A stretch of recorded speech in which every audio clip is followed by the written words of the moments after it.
Hello everyone, last video में हमने light वाला चैप्टर स्टार्ट किया था, ऑप्टिक्स वाला चैप्टर स्टार्ट किया था और वहां पे हमने कुछ बेसिक टर्म्स जैसे रिफ्लेक्शन क्या है, मिरर क्या है, इमेज क्या है, ऑब्जेक्ट क्या है और भाई लाइट क्या है और ऑप्टिक्स को डिफाइन किया था। तो कुछ बेसिक टर्म्स हमने वहां पे स्टडी की थी लास्ट वीडियो लेक्चर में।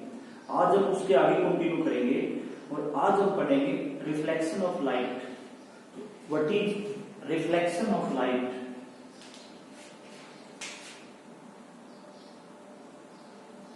What is reflection of light?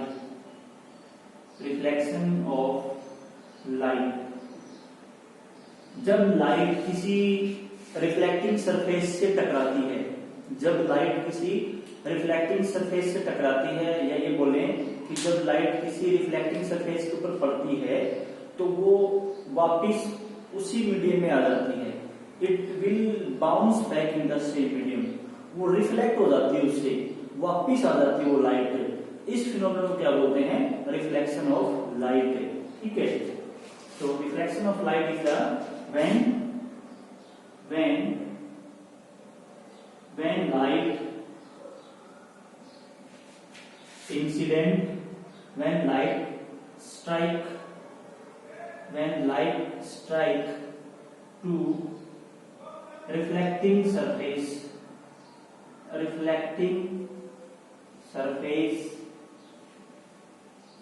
it get bounce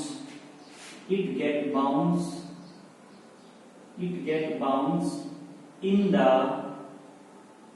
the same, it get bounce back in the same medium,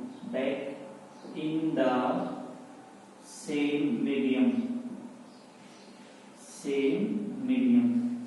This phenomenon is known as, this phenomenon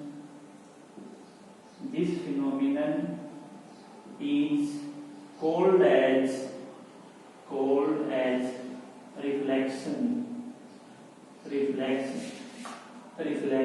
of light। ठीक है, जब light किसी reflecting surface पे पड़ेगी तो वो वहां से रिफ्लेक्ट होके बाउंस होके वापिस आ जाएगी। इसको क्या बोलते हैं? Reflection of light. अब देखो, अब यहाँ पे हम कुछ इससे रिलेटेड रिफ्लेक्शन को पढ़ने से पहले रिफ्लेक्शन में जो जो चीजें यूज होने वाली हैं, जो जो टर्म्स हम यहाँ पे बार बार यूज करेंगे, उन टर्म्स को एक बार देख लेते हैं कौन से टर्म क्या होती है। तो कुछ बेसिक टर्म्स हैं, जैसे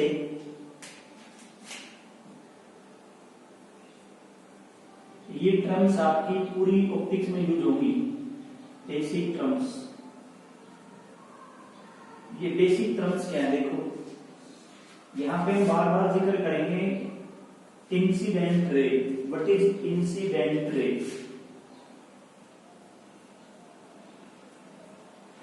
इंसिडेंट रे, ये इंसिडेंट रे क्या होती है?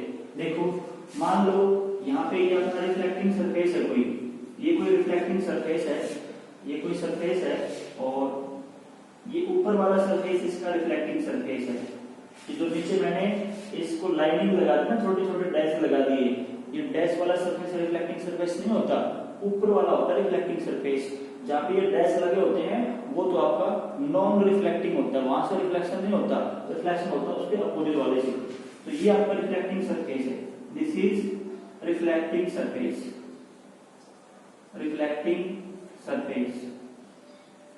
This is reflecting surface. अब यहाँ पे जो भी लाइट इसके ऊपर गिरेगी आके, मान लो कि इधर से लाइट यहां आके गिरी, इधर से लाइट यहां आके गिरी, ठीक है,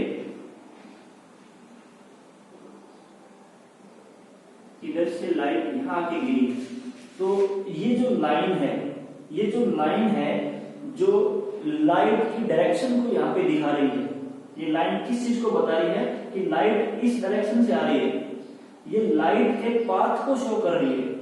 ये जो लाइन है ये किस चीज को रिप्रेजेंट कर रही है, किस चीज को दिखा रही है, यहाँ पे ये लाइट के पाथ को दिखा रही है। और ऐसी लाइन जो लाइट के पाथ को दिखाए, पाथ को दर्शाए, उस लाइन को बोलते हैं रे। ऐसी लाइन जो लाइट के पाथ को दर्शाए, पाथ को दिखाए, पाथ को शो करे, उस लाइन को क्या बोलते हैं, उस लाइन को रे बोलते हैं। क्या बोलते हैं? रे। अब ये जो रे है, ये क्या है? रे। ये रे किस लाइट के पाथ को दर्शा रही है? जो लाइट सोर्स से यहाँ पे आ रही है, जो आने वाली लाइट है, जो मिरर के ऊपर लाइट गिर रही है, उस लाइट को दिखा रही है। तो जो लाइट मिरर के ऊपर गिरती है, जो लाइट मिरर की तरफ आती है, उसको बोलते हैं इंसिडेंट रे। क्या बोलते हैं इसको? Incident ray. तो ये जो है ये होगी हमारी incident ray. Incident ray, incident ray को कैसे डिफाइन करेंगे? A ray of light which travel towards the mirror. A ray of light, ray of light which a ray of light which travel towards the mirror, towards the mirror is called incident ray, is called incident ray। ठीक है, तो ये क्या हो गया बेटा? ये हो गया इंसिडेंट रे की डेफिनेशन। ऐसी लाइट रे जो मिरर की तरफ ट्रेवल करती है उसको बोलते हैं इंसिडेंट रे। अब यहाँ पे ये जो लाइट रे है कहाँ पे जाके गिरी? ये लाइट रे गिरी आपकी इस वाले पॉइंट के ऊपर, इस पॉइंट के ऊपर लाइट रे गिरी। तो जिस पॉइंट के ऊपर इंसिडेंट रे, जिस पॉइंट के ऊपर मिरर के ऊपर टकराती है, जिस पॉइंट पे आके गिरेगी, जिस पॉइंट पे आके इंसिडेंट होगी, गिरना मतलब इंसिडेंट होना, तो वो पॉइंट मिरर के ऊपर, वो पॉइंट जहां पे इंसिडेंट रे इंसिडेंस होती है, टकराती है, उस पॉइंट को क्या बोलते हैं? पॉइंट ऑफ इंसिडेंस बोलते हैं, पॉइंट ऑफ इंसिडेंस। तो ये जो हो गया हमारा, ये जो ये मैंने जो ब्लैक कलर से बना रखा है, ये आपका क्या है? This is point of incidence, point of incidence, this is point of incidence. तो what is point of incidence? ऐसे भी पूछा जा सकता है एग्जाम में, what is point of incidence. तो सेकंड टर्म आपकी है point of incidence, point of incidence, point of incidence. A point, it is a point, it is a point, it is a point on the mirror, on the mirror at which incident ray, at which incident ray falls on the mirror, falls on the mirror। तो mirror के जिस point पे, mirror के ऊपर जिस point पे incident ray टकराती है, गिरती है, उस पॉइंट को क्या बोलते हैं? Point of incidence. ठीक है। अब लाइट रे, लाइट जैसे यहां पे टकराएगी, यहां पे क्या होगा? रिफ्लेक्शन होगा, लाइट का रिफ्लेक्शन होगा, और लाइट आपकी इधर चली जाएगी, लाइट आपकी रिफ्लेक्ट होके वापिस इसी मीडियम में चली जाएगी। तो लाइट मान लो आपकी इधर चली गई, तो ये जो है, ये जो लाइट रे है, ये जो लाइट रे है, ये मिरर से दूर जा रही है, ये मिरर से दूर जा रही है। तो ऐसी लाइट रे जो मिरर से दूर जाए, मिरर से अवे, द लाइट रे विच travel away from the mirror after reflection is known as reflected ray, is known as reflected ray. This one is reflected ray, reflected ray. This is reflected ray. तो next term आपकी है what is reflected ray. Reflected ray,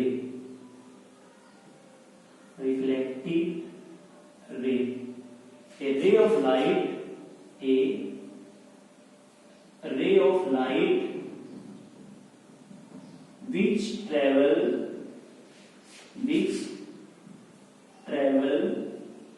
away from mirror, away from mirror, away from mirror after reflection, after reflection is called reflected ray, is called reflected ray। ठीक है, तो ये हमारी क्या होगी, रिफ्लेक्टेड रे होगी। ठीक है, एक और बेसिक टर्म है यहाँ पे, वो है नॉर्मल। What is normal? जो आपका पॉइंट ऑफ इंसिडेंस है, जो आपका पॉइंट ऑफ इंसिडेंस है, हम क्या करते हैं, पॉइंट ऑफ इंसिडेंस के ऊपर, पॉइंट ऑफ इंसिडेंस के ऊपर, इस रिफ्लेक्टिंग सरफेस के ऊपर, इस मिरर के ऊपर एक परपेंडिकुलर लाइन ड्रा कर देते हैं। ऐसे एक परपेंडिकुलर लाइन, ये परपेंडिकुलर लाइन ड्रा कर दी हमने।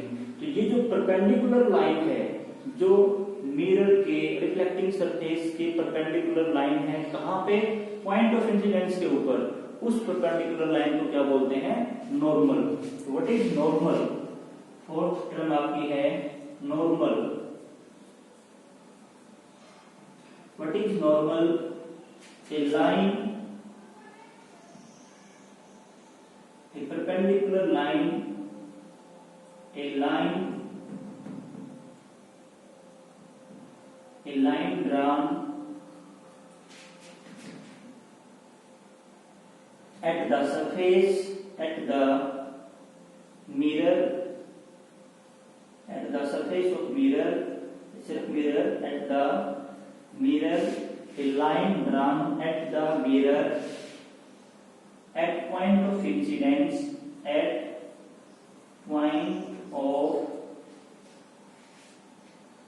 point of incidence, या इसको हम ऐसे लिख लें तो ज्यादा बेटर रहेगा। A line drawn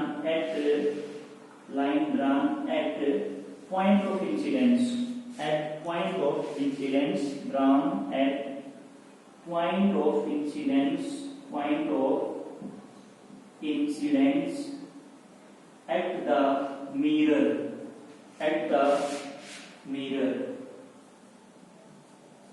is called normal। तो normal is nothing but it is a perpendicular line, it is a line which is perpendicular to the mirror at the point of incidence, is known as normal। Fourth, ये आपकी fourth term थी। कुछ और terms भी है यहाँ पे, जैसे फिफ्थ,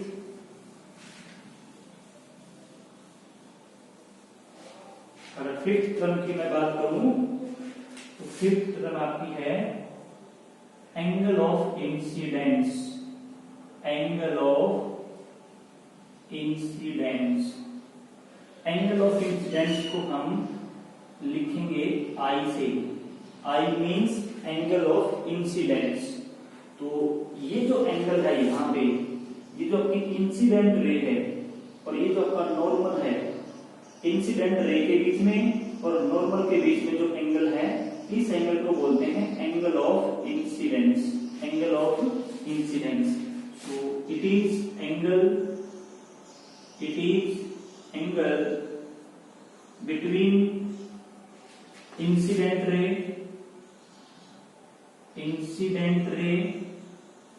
एंड नॉर्मल। तो नॉर्मल के बीच में और इंसिडेंट रे के बीच में जो एंगल है वो हमारा एंगल ऑफ इंसिडेंस है। ऐसे ही सिक्स्थ टर्म आपकी है angle of reflection. Angle of reflection इसको हम आर से, छोटे आर से लिखेंगे। एंगल ऑफ रिफ्लेक्शन ये क्या होता है, ये वाला जो एंगल है रिफ्लेक्टेड रे के बीच में और नॉर्मल के बीच में, इसको बोलते हैं angle of reflection. So it is angle between reflected ray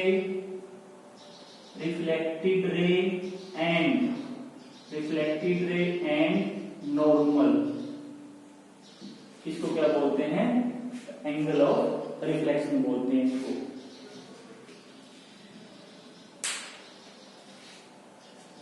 तो ये आपकी कुछ बेसिक टर्म्स थी।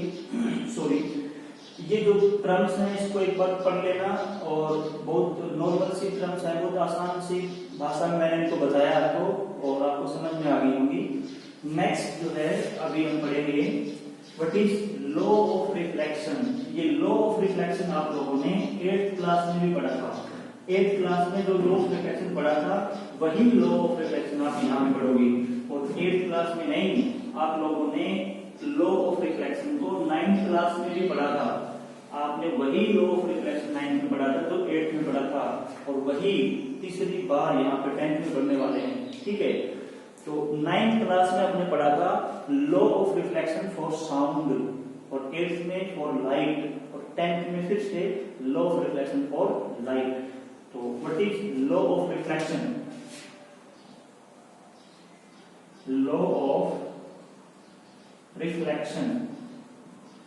ऑफ रिफ्लेक्शन ये क्या कहता है, देखो यहाँ पे हम दो लॉ पढ़ते हैं। लॉ ऑफ रिफ्लेक्शन में दो स्टेटमेंट हैं। पहला लॉ क्या कहता है, the incident ray comma normal and reflected ray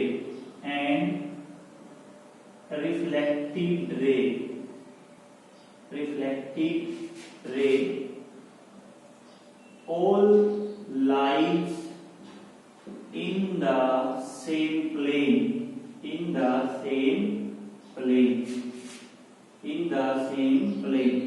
सभी किसमें लाई करते हैं, एक ही प्लेन में लाई करती है। इसका मतलब क्या है, देखो इसका मतलब ये है, ये मान लो आपका रिफ्लेक्टिंग सरफेस है, ये आपका है रिफ्लेक्टिंग सरफेस मिरर। ठीक है, ये आपका मिरर है। मान लो यहाँ पे लाइट इंसिडेंट होगी, ये क्या हो गया, पॉइंट ऑफ इंसिडेंस। जहां पे लाइट इंसिडेंट होती है वो होता है पॉइंट ऑफ इंसिडेंस। ये हमारा पॉइंट ऑफ इंसिडेंस है। तो सबसे पहले क्या करेंगे, यहाँ पे नॉर्मल ड्रा कर लेंगे। दिस वन इज नॉर्मल, तो ये नॉर्मल आपका है यहाँ पे बोर्ड की प्लेन में। ठीक है, मान लो इधर से यहाँ पे कोई सोर्स है लाइट का, यहाँ से लाइट आती है तो यहाँ पे आके टकराती है, तो ये जो है ये आपकी होगी इंसिडेंट रे। ठीक है, अब जो रिफ्लेक्टेड रे होगी, अब देखो यहाँ पे जो नॉर्मल है और जो इंसिडेंट रे है दोनों एक ही प्लेन में है। दोनों किस प्लेन में है, यहाँ पे दोनों इस बोर्ड की प्लेन में है ना, दोनों प्लेन एक ही प्लेन में। तो किस प्लेन में है, दोनों बोर्ड की प्लेन में। पेपर आप पेपर में बनाओगे ना पेज पे, तो ये पेज की प्लेन में, पेपर की प्लेन में है। तो ये आपका फर्स्ट लॉ कहता है कि जो आपकी रिफ्लेक्टेड रे होगी, वो भी इन दोनों की ही प्लेन में होगी। जिस प्लेन में ये दोनों हैं नॉर्मल और इंसिडेंट रे, ये भी उसी प्लेन में होगी। तो ऐसा नहीं है कि भाई ये दोनों तो आपकी बोर्ड की प्लेन में है और रिफ्लेक्टेड रे आपकी ऐसे बाहर की तरफ निकल आई, बोर्ड की प्लेन से बाहर आ गई नहीं, तो ऐसा नहीं होगा। या फिर ये अंदर की तरफ चली जाए, नहीं, ये रहेगी बोर्ड में ही, रहेगी यहीं पे। इधर उधर जा सकती है, लेकिन रहेगी बोर्ड की प्लेन में। तो ये आपका है फर्स्ट लॉ। सेकंड लॉ क्या कहता है, देखो सेकंड लॉ की क्या स्टेटमेंट है कि जो एंगल ऑफ रिफ्लेक्शन है और जो एंगल ऑफ इंसिडेंस है, this is angle of incidence and this is angle of reflection. According to second law, angle of reflection is equal to angle of incidence. ये दोनों क्या होंगे, दोनों बराबर होंगे। तो ये जो एंगल आपका है, this is angle of reflection and this is angle of incidence. तो ये दो आपके बहुत सिंपल है, इनको याद रखना है, ठीक है। अभी हम करेंगे टाइप्स ऑफ, तो इस पे कुछ एग्जांपल कर लेते हैं, कुछ एग्जांपल करते हैं। यहाँ से देखो कुछ क्वेश्चंस कर लेते हैं, किस प्रकार के क्वेश्चंस पूछे जाते हैं यहाँ से वो कर लेते हैं। एग्जांपल 1, ये कोई मिरर दे रखा आपको, ये मिरर है, ये मिरर है, ये आपकी इंसिडेंट रे है, this is incident ray, this one is incident ray, ठीक है। आपको क्या गिवन है, आपको ये एंगल गिवन है, ये एंगल दे रखा है 35 डिग्री, कितना दे रखा है 35 डिग्री, ठीक है। ये आपकी है reflected ray, this one is reflected ray, ठीक है। अब ये जो एंगल है थीटा मान लिया मैंने, आपको इस थीटा की वैल्यू बतानी है कितना होगा, फाइंड थीटा। क्वेश्चन क्या है आपका, फाइंड थीटा, वो थीटा निकालना है। तो देखो सबसे पहले क्या करेंगे, ये क्या हो गया आपका पॉइंट ऑफ इंसिडेंस, क्या हो गया पॉइंट ऑफ इंसिडेंस। यहाँ पे हम नॉर्मल ड्रा करेंगे, सबसे पहले हमने नॉर्मल ड्रा कर लिया, ठीक है। ये नॉर्मल है, ये इंसिडेंट रे है, ये जो एंगल है ये कौन सा एंगल है, एंगल ऑफ इंसिडेंस आई, ठीक है। अब ये जो एंगल है ये कौन सा एंगल है, रिफ्लेक्टेड रे के बीच में और नॉर्मल के बीच में, this is angle of reflection, ठीक है। According to law of reflection, law of reflection के अकॉर्डिंग मैं क्या कह सकता हूं कि जो एंगल आई है वो किसके बराबर होगा, एंगल आर के बराबर होगा, ठीक है। अगर आई और आर बराबर होंगे तो मैं इस डायग्राम में यहाँ पे इस आई को किसके बराबर रख दूंगा, आई को नहीं आर को किसके बराबर रख दूंगा, आई के बराबर रख दूंगा, ठीक है। अब देखो ये जो पूरा एंगल है, ये जो यहां से लेके यहां तक का जो पूरा एंगल है ये कितना है, ये 180 डिग्री का है, कितना है 180 डिग्री का। और देखो ये 35 हो गया, 35 प्लस ये कितना हो गया, यहां से यहां तक का आई और ये भी आई, तो यहां से लेके यहां तक का क्या होगा 2i, this is plus 2i, ये पूरा 2i प्लस ये कितना है थीटा, प्लस थीटा, और टोटल किसके बराबर हो गया 180 डिग्री के बराबर। तो यहां से आपका जो थीटा एंगल है वो किसके बराबर होगा भाई,